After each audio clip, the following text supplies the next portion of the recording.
Okay, what was it like when you went to rehab? Did you want to go? Oh gosh, I wanted this thing to be gone. I don't know that I wanted to go to rehab, but I wanted this addiction of mine to be gone. And in that sense, I was like, okay, yeah, I'll go. Because it's like, oh, the top doctors in the US, the only rehab facility that's acknowledging this as an addiction, surely these people have the answer. Surely these people have the quick fix. And for, this was, remember, 15 years ago, it was $40,000 for me to go to rehab for 30 days. Okay. Oh my good lord. Sorry. Yeah. That's Oh, a yeah. lot of And money. and then yes, and the insurance was like, "Oh, we're not going to cover this because it's not That's really over an that's over addiction." 10 grand a day, Yeah. Well, right? 40,000, yeah, for 30 days. It's more like 1,000, isn't it? Well, I'm not going to sit here and Oh, do. okay. Yeah, no, Yes. over. Yes. I have two babies. I'm not going to sit here and do the math. I have no I'm not excuse. sleeping at night. Continue. But anyway, the point being is that I knew that if anyone had answers or could help me, it was this place. Surely these people had the answers. And Yeah. while rehab was helpful, here's the thing that we have to remember. You brought up the eating disorder thing, and I would say that Yes, pornography. it's just over a grand a day. Let's just say that now before Yeah, we get okay. slammed in the YouTube Yeah. comments and That was we my do. first reaction, but I'm like, maybe it is 10 grand. Yeah, I what do don't I know. know? That seems outrageous, But but why not? God bless your parents. I mean, for being willing to eat that Dude. and And the rehab facility takes the money up front too. Like it's funny. They put me on a plane to fly me out to this facility, and I didn't call them when I got there because I was pissed at them. yeah. I didn't call them, and so the only reason they knew that I had arrived was because the facility like pulled the money from their credit card or whatever. But anyway, All right, so you show so up. connecting it to eating disorder, I Okay. want to say that rehab is going to be helpful in that what it's going to do is it's going to remove you from your addiction for 30 days. Okay. Because there, I mean, it is locked down. We couldn't even have sugar at this rehab facility. Okay. Like they made our ketchup from scratch because normal ketchup has too much sugar. Okay. So Okay. we're on lockdown. No sugar, no caffeine, no access to internet, no nothing. Like you're in it. Okay. But you have a sexuality. And unlike the other people who were there for alcohol or Yeah. heroin or whatever they were there for, Right. you You don't have don't to need drink every those day. things. Right. Yes, You yes. don't have to do heroin ever again. But with eating disorders and with sex addiction in particular, these are particularly more daunting to overcome because hey, you need to eat every day, and hey, you Yeah. have the sexuality that should not be repressed. The Yes. solution is not to white knuckle it and just never feel sexual urges ever again. That's not going to help. So there is a rehab is going to help you because it's getting you away from these things, but now you're trying to navigate a world without access to your addiction but still having this very natural, very human desire. So Yeah. it was helpful to a degree, but I mean, again, it's you have to live in the real world with these urges. And I mean, I presume you were seeing like a therapist every day or something. How were they? I mean, surely they Yeah, understood that. Just how did you process that with them?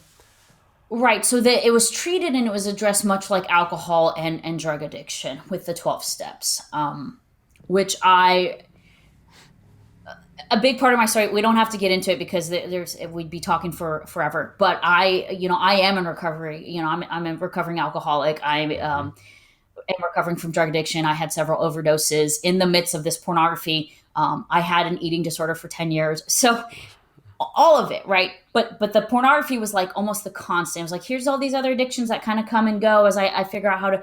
But pornography was always there because it was, I would say, the hardest to kick. And I remember when the guys at Fight the New Drug put out the study that said that pornography was lit up the same areas in the brain as cocaine. I was like, yeah, like as someone who's done coke, like I know, and as someone who kicked that habit, I also know that the pornography habit was harder to kick again because of this sexuality that we have that is healthy. And so now I'm having to learn how to use that as good. But the rehab facility had things like therapy. You're doing group therapy, you have one-on-one therapy, you meet with a psychiatrist.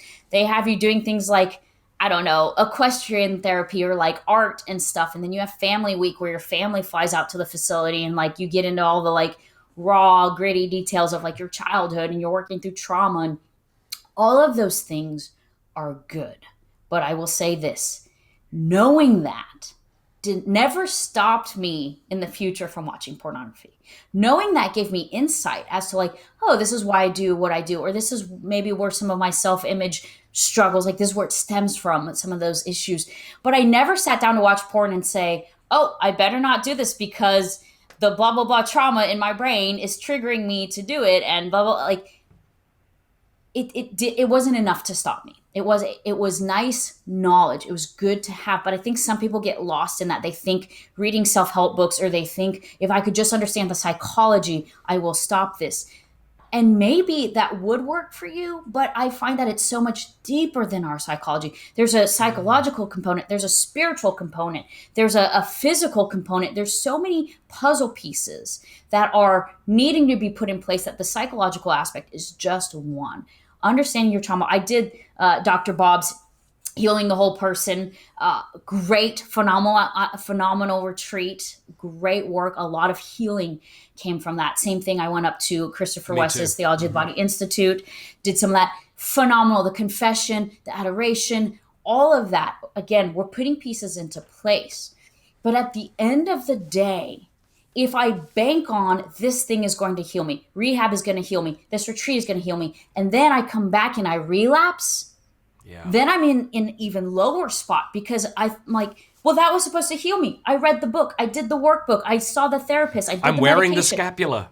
Yeah. I'm doing the things and I'm Yes. still broken and there's no hope for me. And that's why I got to the place of it seemed like the only way to make it stop was to just not be alive anymore. I didn't want to die. I didn't want to kill myself. I wanted the pornography to stop. And I had done all the things. Check, check, check, check, check. I had done all the things and I was still slipping up.